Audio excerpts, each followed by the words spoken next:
आप सभी को मेरा नमस्कार।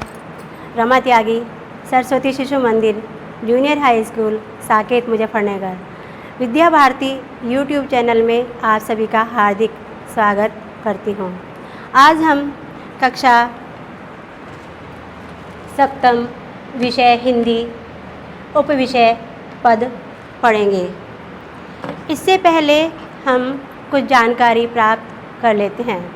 देखिए, हमारी भक्ति काल की दो शाखाएं हुई हैं। एक है इसमें निर्गुण भक्ति और दूसरी है उसमें सगुण भक्ति। जो हमारी निर्गुण भक्ति है वह निराकार ब्रह्मा जी की है। उसमें उसके मुख्य कवि जो हैं कबीर और जायसी हुए हैं। दूसरी भक्ति है हमारी सगुण भक्ति। इसके कवि तुलसीदास जी हुए हैं। तुलसीदास जी ने श्री राम का गुणगान किया है और दूसरे हुए हैं हमारे सूरदास जी। इन्होंने कृष्ण की लीलाओं का गुणगान किया है। तो आज का हमारा प्रकरण भी यही है, सुर के पद। हमारा प्रकरण है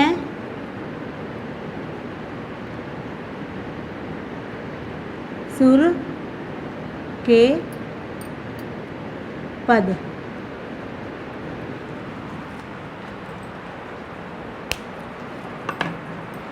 सुर के पद पढ़ने से पहले हम थोड़ा सा परिचय कवि का कर लेते हैं। जो सूरदास जी हैं उनके बारे में कुछ जानकारी प्राप्त कर लेते हैं। सूरदास जी जो हैं ये वात्सल्य रस के सम्राट कहे गए हैं और अष्टछाप के कवियों में ये सर्वश्रेष्ठ माने जाते हैं। सूरदास जी का जन्म 1478 ईस्वी में आगरा के निकट रौनकता नामक ग्राम में हुआ था। इनके पिता पंडित रामदास थे।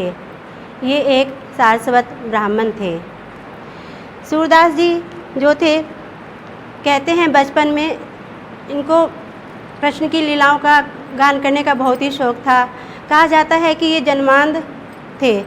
लोगों का मतभेद है कि सूरदास जी को दिखाई नहीं देता था, लेकिन इन्होंने मनुष्य के स्वभाव और प्रकृति का इतना सुंदर चित्रण किया है जिससे लगता है ये संभवतः बाद में अंधे हुए होंगे।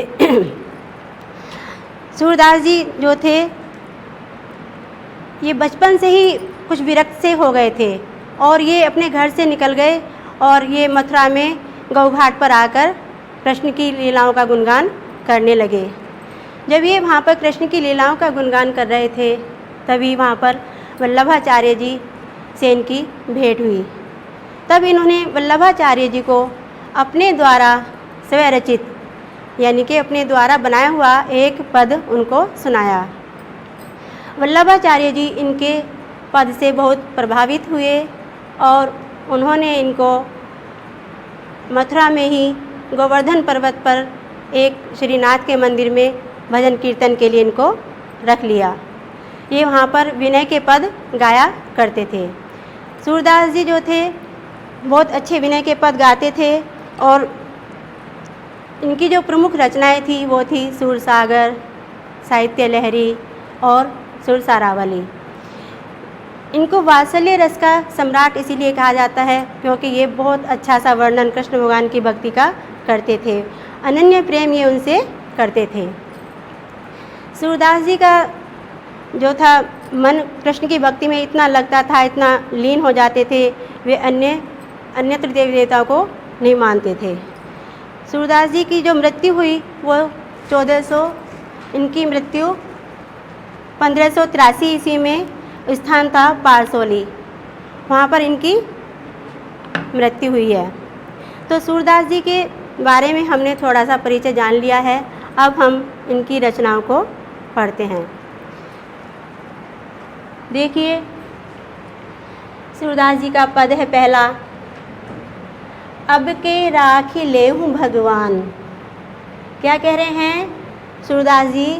पहले पद में कह रहे हैं कि अब के राखी लेहूँ भगवान। हे हो अनाथ बैठियो द्रुम डरिया, पारधि सादे बान। ताके डर में भाज्यो चाहत, ऊपर डुक्यो सचान। दुहु भांति दुख भयो आनी है, कौन उबारे प्राण। सुमिरत ही अहि डस्यो पारदी, कर चुट्यो संधान। सूरदास सर लग्यो सचानहि, जय जय कृपा निधान। अब की राख लेहु भगवान। तो पहला पद है हमारा सूरदास जी का। फिर दूसरा पद है इनका, मेरो मन अनत कहाँ सुख पावे। क्या कह रहे हैं? मेरो मन अनत कहाँ सुख पावे, जैसे उड़ी जहाज को पंछी, फिर जहाज पर आवे। कमल नैन को छाड़ी महातम, और देव को ध्यावे। मेरो मन अनंत कहाँ सुख पावे, परम गंग को छाड़ी प्यासो, दुर्मति कूप खनावे। जिहि मधुकर अम्बुज रस चाख्यो, क्यों करील फल भावे। मेरो मन अनंत कहाँ सुख पावे। सूरदास प्रभु कामधेनु तजी, छेरी कौन दुहावे। मेरो मन अनंत कहाँ सुख पावे। बहुत सुंदर इनका ये पद्यांश है। अब तीसरा भी पढ़ लेते हैं। तीसरे में क्या कह रहे हैं? ये कृष्ण जी की वंदना कर रहे हैं। चरण कमल बंदौ हरिराई, चरण कमल बंदौ हरिराई। जाकी कृपा पंगु गिरि लंघई, आंधर को सब कछु दर्शाई। बहिरो सुने मूक पुनि बोले, रंक चले सिर छत्र धराई। सूरदास स्वामी करुणा में, बार बार बंधो तहि पाई। देखिए बहुत सुंदर इनके पद हैं। इनके पद पढ़ने के बाद थोड़ा सा हम इनका जब अर्थ पढ़ेंगे तो उससे पहले हम काठिन्य निवारण कर लेते हैं। तो काठिन्य निवारण कर लेते हैं। कुछ शब्दों का हम काठिन्य निवारण। पहला शब्द है हमारा द्रुमडरिया।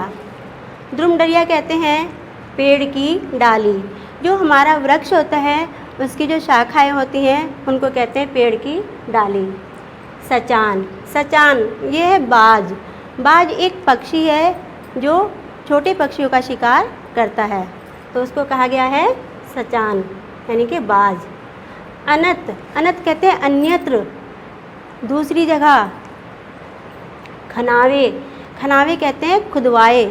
जैसे हम कोई ज़मीन होती है उसमें गड्ढा खोदते हैं तो उसे कहते हैं खुदवाए। अम्बुज रस, अम्बुज रस होता है कमल का रस यानी कि इसका मकरंद। लंघई, लंघई माने पार कर लेता है। जो लंगड़ा व्यक्ति होता है वह भी पर्वत को पार कर लेता है। पारधी, पारधी कहते हैं शिकारी। शिकारी होते हैं जो शिकार करते हैं, जीव जंतुओं को मार के खाते हैं, उसको कहते हैं शिकारी। डुक्क्यो, डुक्के कहते हैं झपटा, झपटा मारना, किसको झपट के पकड़ना। अही, अही माने सांप, यह भी एक विषैला जीव है जिसको कहते हैं सांप। सर, सर कहते हैं बाण, जो धनुष में यानी कि तीर लगा के छोड़े जाते हैं तो इनको कहते हैं बाण। फिर है आपका छेरी, छेरी माने बकरी। पंगु, पंगु माने लंगड़ा, जिसके एक पैर में कोई चोट लग जाती है, कुछ हो जाता है या नहीं होता है तो उसको कहते हैं लंगड़ा। तो काठिन्य निवारण के बाद आइए हम इनके पदों को पढ़ते हैं।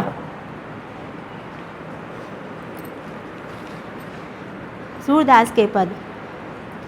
ये जो सूरदास के पद हैं ये हमारे विनय शीर्षक से अवतरित हैं, यानी कि विनय शीर्षक से लिए गए हैं। ये सूर सागर का ही एक संकलित अंश है, यानी कि सूर सागर से ही ये अंश जो हैं लिए गए हैं। तो इसमें जो है हमारा पहला पद है, अब के राखी लेहूँ भगवान। इसमें इन पदों में सूरदास जी ने कृष्ण के प्रति अपने अनन्य प्रेम को दर्शाया है, यानी कि व्यक्त किया है। तो इसमें इन्होंने पहले पद में कृष्ण की महिमा का वर्णन किया है कि हम कृष्ण का कैसे गुणगान करते हैं। तो इनके जो पद हैं उनमें ब्रज भाषा का प्रयोग हुआ है। तो देखिए क्या है पहला, अब के राख लेहूँ भगवान। क्या कह रहे हैं सूरदास जी? भगवान से विनती कर रहे हैं कि हे प्रभु, इस बार आप मेरी रक्षा कीजिए। हो अनाथ बैठ्यो द्रुम डरिया, पारधि साधे बान। देखिए, इसके ऊपर एक छोटी सी कहानी है, वह मैं आपको समझाती हूँ। एक वृक्ष है, उस पर कोई पक्षी आकर बैठ जाता है। जब पक्षी वृक्ष के ऊपर आके बैठता है, तभी कोई शिकारी वहाँ पे शिकार करने के लिए आ जाता है और ऊपर से एक बाज आ जाता है, जो वो भी पक्षी का शिकार करना चाहता है। तो तब पक्षी क्या कह रहा है, तो पक्षी के मुख से क्या निकल रही है, वह क्या विनती करता है, वह कहता है, हो अनाथ बैठ्यो द्रुम डरिया, पारधि साधे बान। कि मैं अनाथ हूँ, मैं इस वृक्ष की डाली पर आकर बैठ गया हूँ और पारधि साधे बान, और जो शिकारी है यह मुझे मारने के लिए आ गया है। फिर कह रहा है, ताके डर में भाज्यो चाहत, उसके डर से मैं भागना तो चाहता हूँ। ऊपर डुक्यो सचान, लेकिन ऊपर बाज झपटा मारने के लिए तैयार है, वह मुझे अपना शिकार बनाने के लिए तैयार है। तो फिर कह रहे हैं, दुहु भांति दुख भयो आनी है, कौन उबारे प्राण। दोनों प्रकार से मेरे ऊपर संकट आ गया है, कष्ट आ गया है। हे प्रभु, अब मेरे प्राणों की रक्षा कैसे हो, अर्थात आप मेरे प्राणों की रक्षा करिए। सुमिरत ही अहि डस्यो पारधि। जैसे ही पक्षी ने भगवान का स्मरण किया, भगवान को याद किया, तो कहते हैं कि अहि डस्यो पारधि, कहीं से कोई सांप आ गया और उसने उस शिकारी को डस लिया।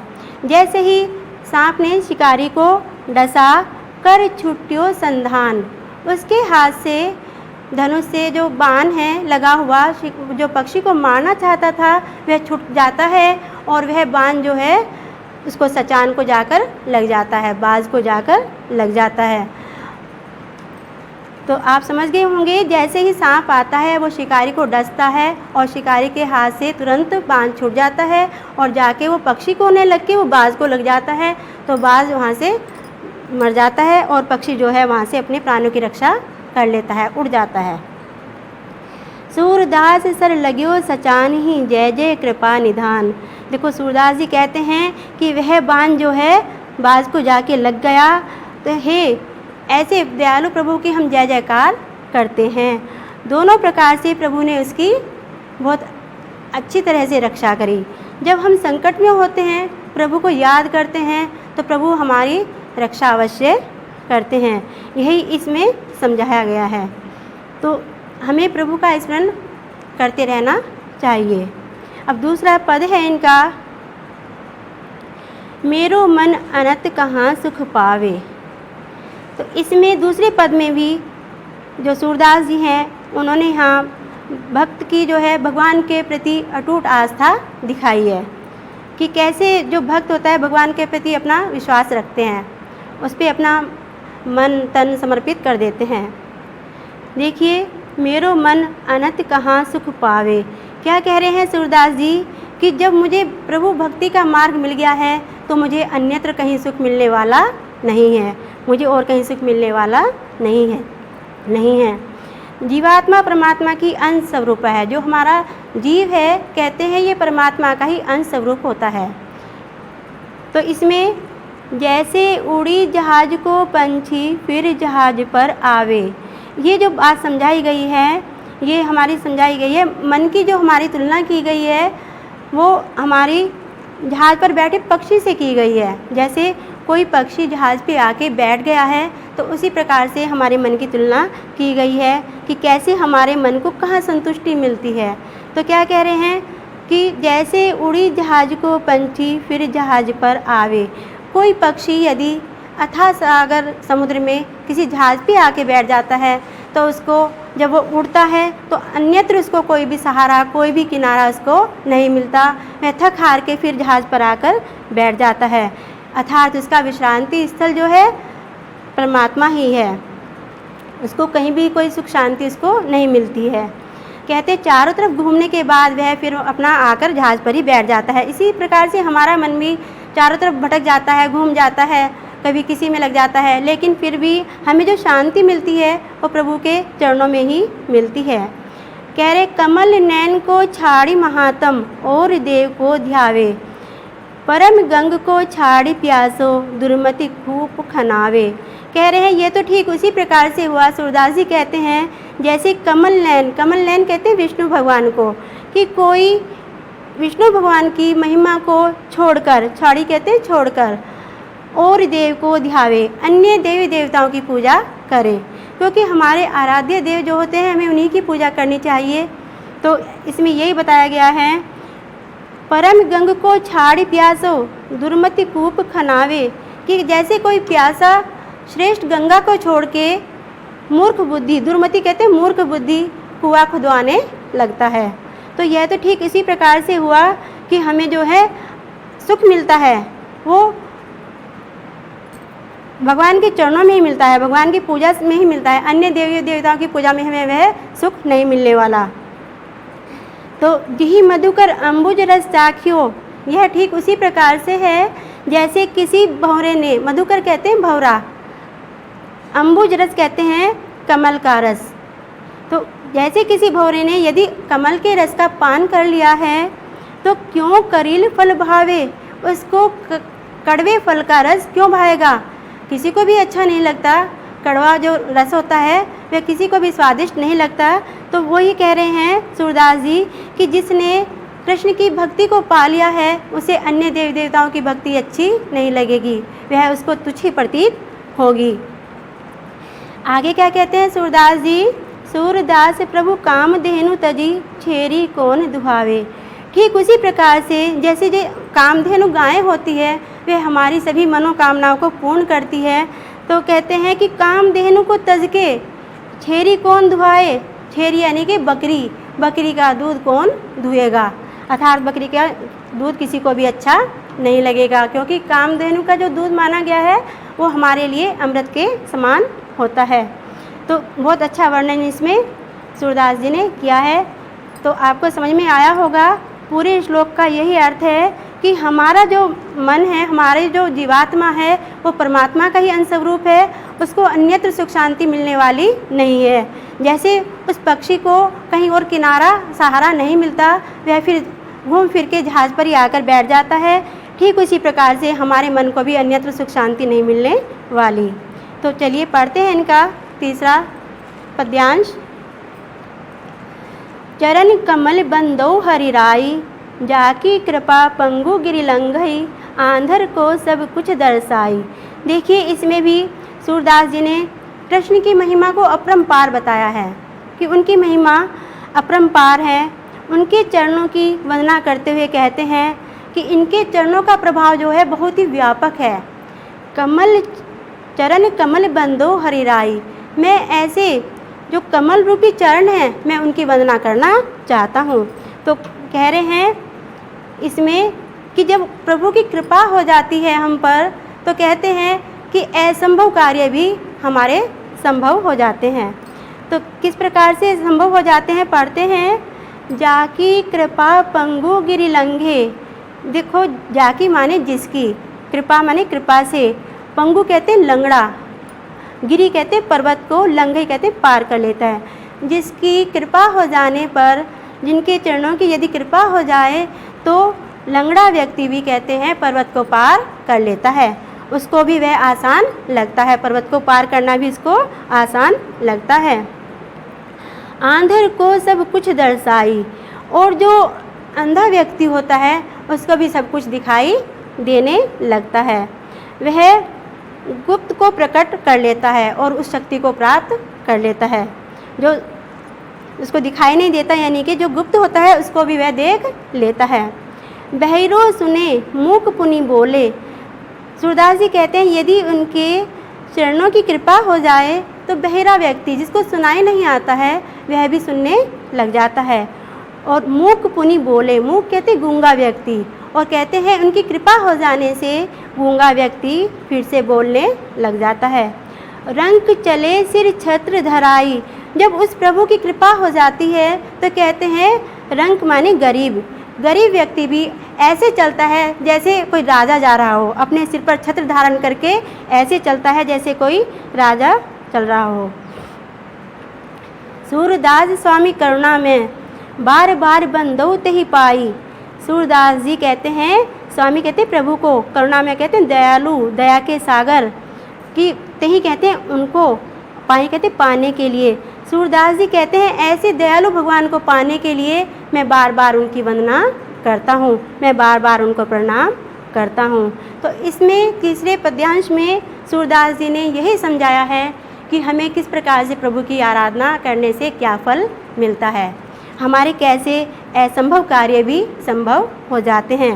जैसे इसमें बताया इन्होंने कि उनकी कृपा हो जाने से लंगड़े को जो है पर्वत पार कर लेता है, और अंधे को सब कुछ दिखाई देने लगता है, और बहरे को सुनाई देने लगता है, और जो गूंगा व्यक्ति है वह बोलने लगता है, और जो रंग होता है, गरीब होता है, वह भी सर पे छत्र धारण करके चलता है, यानी कि राजाओं के समान चलता है। तो ये प्रभु की कृपा ही है, इसमें इन्होंने बहुत अच्छा वर्णन किया है। इनकी जो भाषा है इन पद्यांश में ब्रज भाषा है और रूपक अलंकार है। तो हमारे ये 3 पद्यांश थे आज जो आपको पढ़ाए हमने, इनको ध्यान से पढ़ना। अब आ जाते हैं थोड़े से प्रश्न अभ्यास। प्रश्न अभ्यास में सबसे पहला हमारा प्रश्न है सही विकल्प। अब आप कहेंगे कि विकल्प क्या होता है। सही विकल्प पर सही का चिन्ह लगाइए। हमारे एक प्रश्न होता है, उसके 3 विकल्प होते हैं, यानी कि 3 उत्तर होते हैं, जो उनमें से एक सही होता है, तो उनमें से हमें एक को चुनना होता है। विकल्प माने चुनना।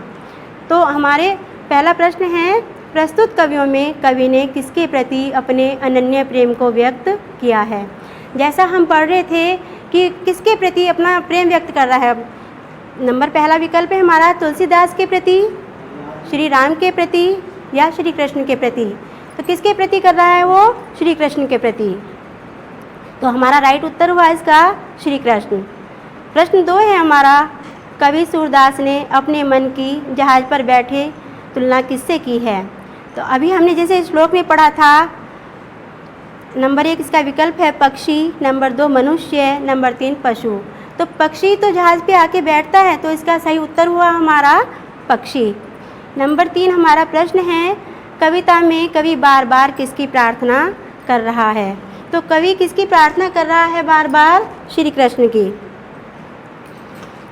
फिर हमारे कुछ और प्रश्न हैं, भगवान ने संकट में फंसे पक्षी की सहायता किस प्रकार की।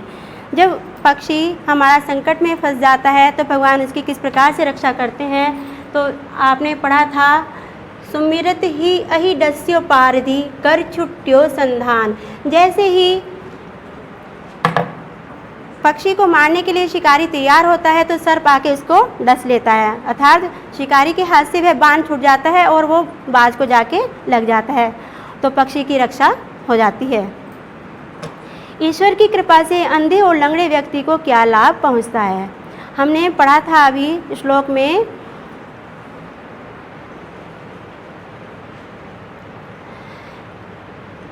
परम गंग को छाड़ी प्यासो दुर्मति कूप खनावे।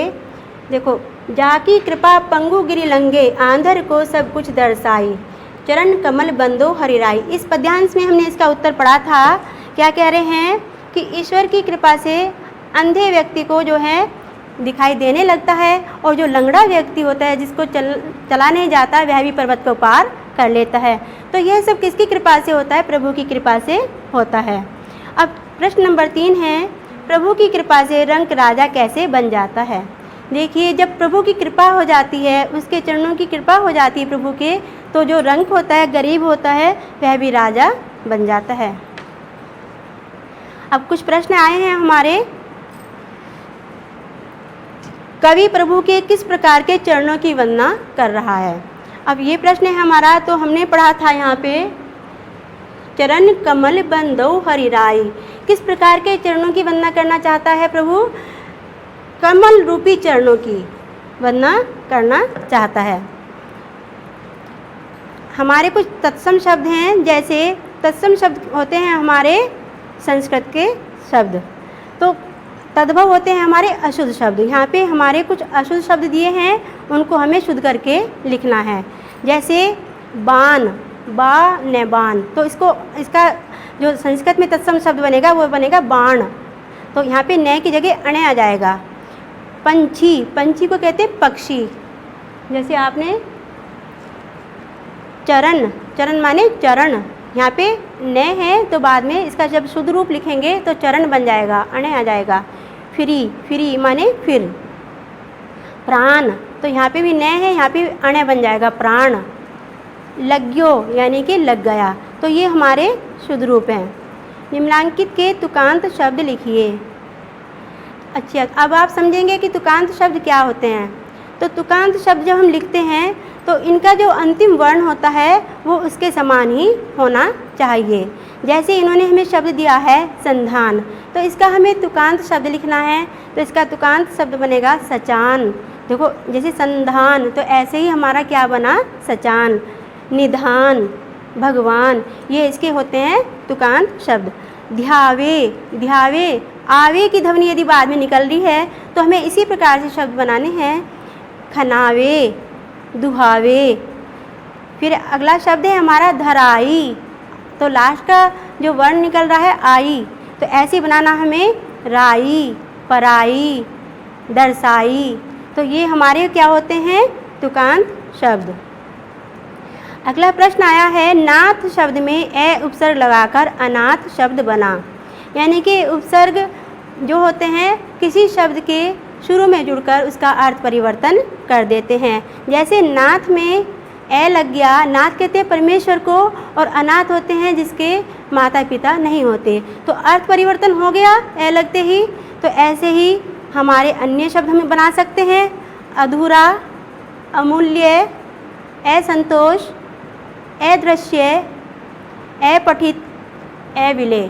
तो इसमें हमने ए उपसर्ग लगाकर ही ये शब्द बनाए हैं। अब हमारा अगला प्रश्न है पर्यायवाची। तो हमने आपको पहली कक्षा में भी समझाया था, समानार्थी शब्द जो होते हैं, पर्यायवाची शब्द होते हैं समानार्थी शब्द, यानी कि एक ही शब्द के समान अर्थ। तो जैसे भगवान है, तो भगवान को हम अनेक और भी नाम ले सकते हैं, जैसे ईश्वर, परमात्मा, जगदीश, परमेश्वर। तो ये हमारे इसके समानार्थी शब्द हुए, अर्थात पर्यायवाची। द्रुम, तो द्रुम को हम कहते हैं वृक्ष, विटप, तरु, तो ये हमारे इसके पर्यायवाची शब्द हैं। अहि, अहि, अहि कहते हैं सांप को, सर्प, नाग, भुजंग, ये इसके समानार्थी शब्द हैं। पक्षी, पक्षी को कहते हैं खग, विहग, अंडज, नभचर। नभचर देखो नभ में घूमने वाले पक्षी होते हैं, तो पक्षी। और अंडज क्यों कहते हैं, अंडे से उत्पन्न होने वाले। तो ये पक्षी के हमारे पर्यायवाची शब्द हैं, समानार्थी शब्द हैं। ऐसे ही एक प्रश्न इन्होंने और दिया है हमें कि समानार्थी शब्द छांटिए। तो इन्होंने सर, सर माने 3 इसके विकल्प दिए हैं, धनुष, सिल, बाण। तो सर माने हमने आपको यहाँ भी पढ़ाया था, बाण होता है, सर माने बाण। मधुकर, मधुकर माने पंकज, भ्रमर या शहद।